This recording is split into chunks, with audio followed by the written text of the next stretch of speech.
Megalodon, a name that sends shivers down our spine. This prehistoric megashark terrorized the ocean long before humans walked on the surface. It is often said to have the strongest bite force in the history of our planet. But just how much was the bite power of the mighty Meg? How does it compare with modern day creatures? Also, do you really want to know how this apex predator actually looked like?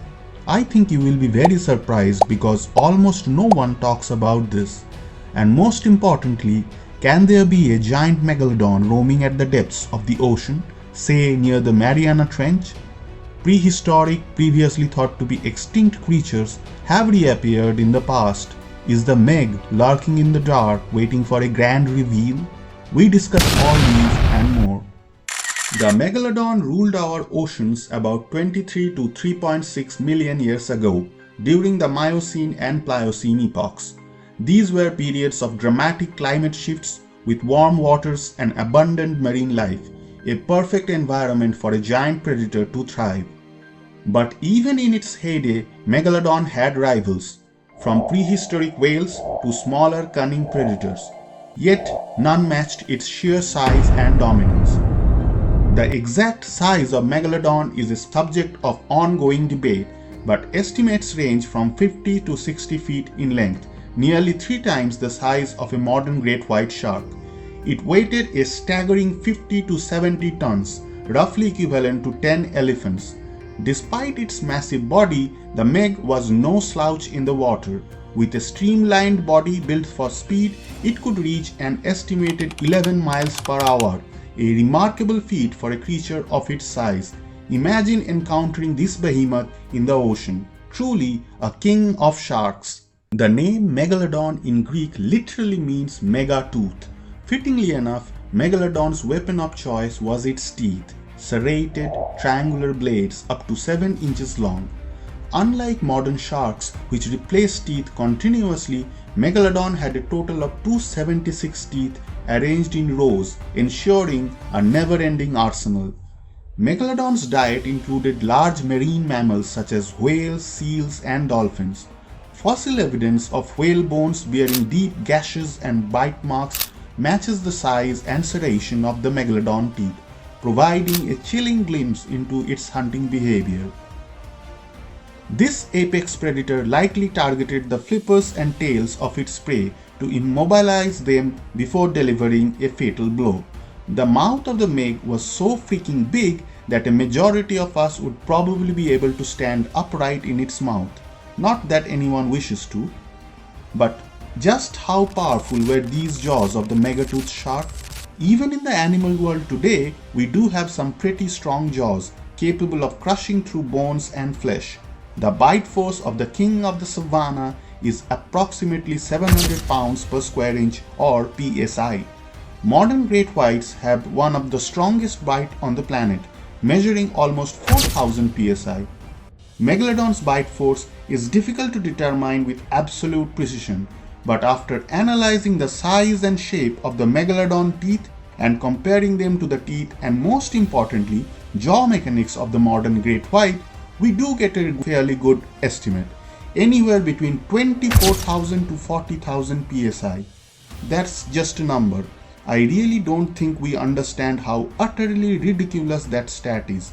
Do you know what is the accepted international standard for maximum working pressure in the hydraulic tools industry?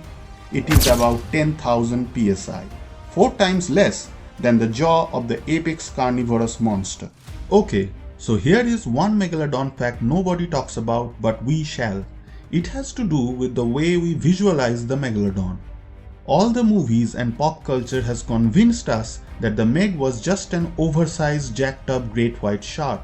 Trust me, although we still use the great white to estimate the size and strength of the Meg, it was a completely different species with no exact relatives.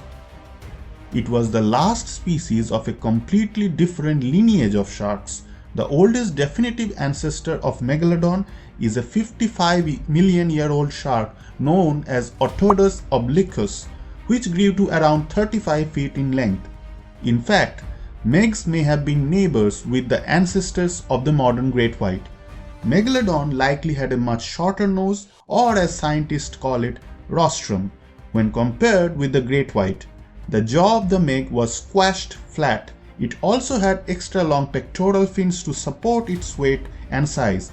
Scientists are convinced that the closest modern shark resembling this prehistoric giant is actually the blue shark. I bet you did not know that. Okay, now the part you probably want to hear the most. Is there a giant megalodon roaming at the deep? Thousands of people have made it their lifelong crusade to prove this shark still lives in the ocean, away from human eyes. They correctly point out that the ocean is still largely unexplored, and the Meg could just be hiding away in some dark abyss of the deep. Photographs pop up showing the dark shadow of some shark-like creature underwater. There are tales of sightings of a 60-foot jet black shark just off the coast of Mexico, which predominantly feeds on whales. Locals have called it the Black Demon. Wondered what species of shark may that be? Megalodon has inspired countless movies containing Hollywood superstars, articles, and documentaries. One Discovery Channel documentary claimed that they had irrefutable proof of the monster shark still being alive. Great! Only the people making those claims were professional actors, not scientists. So let us now cut to the chase. Can they exist? Sharks are made of cartilage, so the only remains we have is their teeth. Luckily, sharks shed their teeth quite often, and if Megalodon were still alive, we definitely would have found recent teeth. But the youngest Megalodon tooth we have is about 4 million years old. Also, Megalodon is too big to hide. There would have been sightings of the Meg, or at least whale carcasses with huge serrated marks on the body.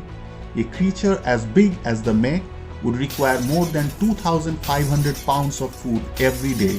A feeding habit like that is too impactful to go unnoticed. The next argument is that, well, you did not look deep enough. The Meg can just be hiding at the deep dark zones of the ocean. Only problem, what the hell will the Meg eat down there? We have explored the Mariana Trench quite well. It has steep, rocky walls and a sediment-covered floor. Deep sea is a completely different world altogether, fascinating in itself. You can check our Deep Sea Creatures series to find some incredible denizens of the deep. The crushing pressure, lack of food, freezing temperature, that's the last place a 60-foot megashark will hide. The Megs are indeed representatives of a bygone era when absolute titans reigned over the oceans. While we have lost them, we surely have not forgotten them. And frankly, we don't have to. Just that you need not be scared about a prehistoric 60-foot shark approaching you from the depths of the ocean every time you go out for a swim.